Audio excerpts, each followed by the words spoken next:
নমস্কার বন্ধুরা, আজ আমি কাতলা মাছের মাথা ও কাতলা মাছের তেল দিয়ে তৈরি করব লাল শাকের ঘন্ট।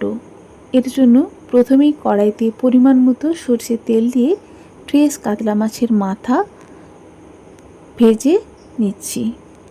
কাতলা মাছের মাথা ভালো করে ভাজা হয়ে গেলে প্লেটে তুলে নিচ্ছি। অবশিষ্ট তেলেই রেসিপি তৈরি করে নেব। এর জন্য তেলের উপর দিয়ে দিচ্ছি একটা শুকনো লঙ্কা ও প্রায় 1 চামচ মতো 5 ফোড়ন। ফোড়ন থেকে একটা সুন্দর গন্ধ যখন বেরিয়ে আসবে, এখানে আমি দিয়ে দেব ফ্রেশ কাতলা মাছের তেল। কাতলা মাছের তেলকেও হালকা করে ভেজে নেব। মাছের তেল হালকা করে ভাজা হয়ে গেলে এখানে দিয়ে দেব কেটে রাখা সমস্ত সবজি আগে থেকেই কেটে নিয়েছি। সবজি দিয়ে দেব মাছের তেল হালকা করে ভাজা হলে। সবজি দেখুন অ্যাড করে দিয়েছি। সবজির মধ্যে কেটে নিয়েছি আলু, গাজর ও কুমড়ো। পরিমাণ মতো লবণ এখানে দিয়ে দিচ্ছি। এরপর গ্যাসের ফ্লেম মিডিয়ামে করে দিয়ে অনবরত নাড়াচাড়া করে নিচ্ছি। ফলে সমস্ত সবজি হালকা করে ভাজা হয়ে যাবে। সবজির মধ্যেকার কাঁচা গন্ধটাও হালকা করে সমস্ত সবজি ভাজা হয়ে যাওয়ার ফলে চলে যাবে। এইভাবে সবজি হালকা করে ভেজে নিয়ে লাল শাকের ঘন্ট তৈরি করলে স্বাদটা অপূর্ব হয়। দেখুন, মিনিট 3 অনবরত নাড়াচাড়া করে নিয়েছি। এরপর এখানে আমি দিয়ে দেব পরিমাণ মতো হলুদকেও সবজির সাথে মিশিয়ে নেব। এরপর আবারও মিনিট 2 আমি নাড়াচাড়া করে নিচ্ছি। ফলে সমস্ত সবজি ভাজা হয়ে যাবে। দেখেই বুঝতে পারছেন সবজিতে একটা সুন্দর রং ধরে এসছে। হালকা করে সমস্ত সবজি ভাজা হয়ে গেছে। এরকম কম মশলা দিয়ে তৈরি লাল শাকের ঘন্টের স্বাদ অপূর্ব হয়।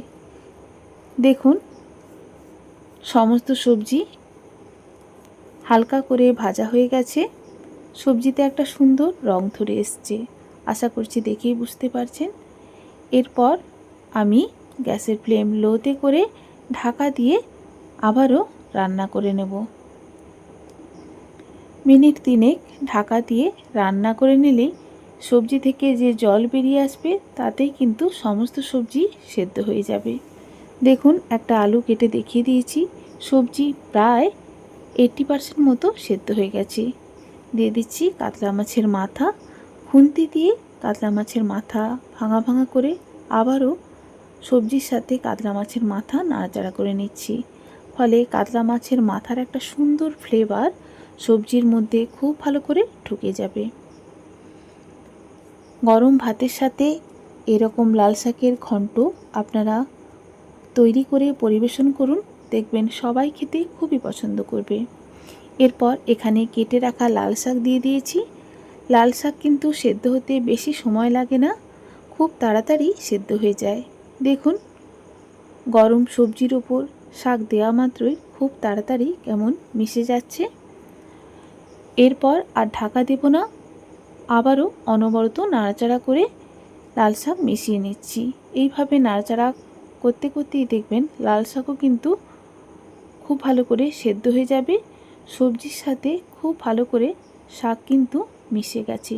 আশা করছি দেখেই বুঝতে পারছেন।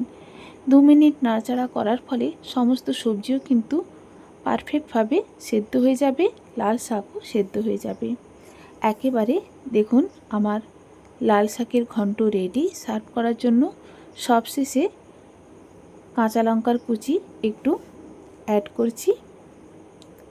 আপনারা চাইলে ঝালটা প্রথমেও দিতে পারেন। দেখুন, একেবারে রেডি অপূর্ব স্বাদের কম মশলায় তৈরি লাল শাকের ঘন্ট।